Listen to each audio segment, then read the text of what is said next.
This video is an example of how to find the final velocity for objects in free fall. Again, free fall is when objects are moving solely under the influence of gravity, so they're accelerating at that negative 9.8 meters per second squared. When you're asked for final velocity in these type of problems, what you're really being asked for is how fast was the object going when it hit the ground. So we're going to continue with the Felix Baumgartner example. So when you're doing this for your free fall lab, your calculations will be just a little different. But the question I'm going to ask regarding the Felix Baumgartner video is, without a parachute or air resistance, how fast would he have been traveling when he reached Earth's surface? So I've already got it broken down into asked, given, equation, and solve. Now we just need to figure out what those are. So here, when we're determining what we're being asked for, it says how fast. How fast is talking about a velocity. And when he reaches Earth's surface, he's at the end of his free fall.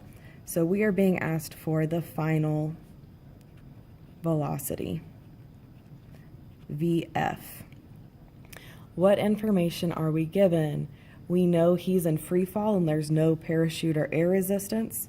So we know he's moving only under the influence of gravity. So G is negative 9.8 meters per second squared. I'm going to pull some information from the previous question when we calculated how fast he was going. And he was going, or how long it took him to fall. And we said time was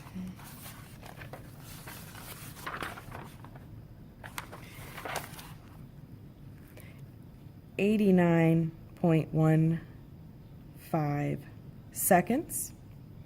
We also know that when he stepped off the platform, he was starting from rest, so his initial velocity is 0 meters per second.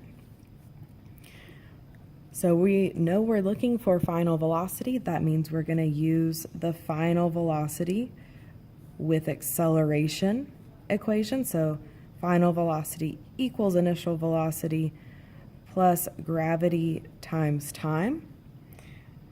During this one, we don't have to rearrange the equation because we already have it solved for final velocity. So when we're solving over here,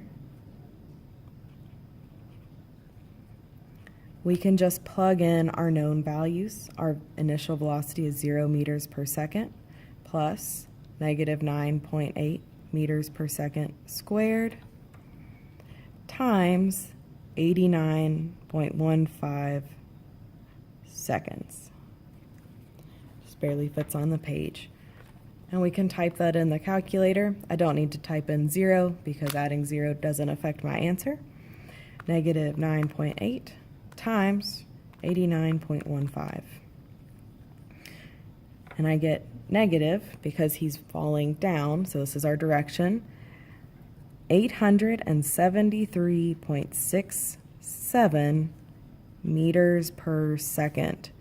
So without air resistance or a parachute, this is how fast Felix Baumgartner would have been moving when he hit the ground.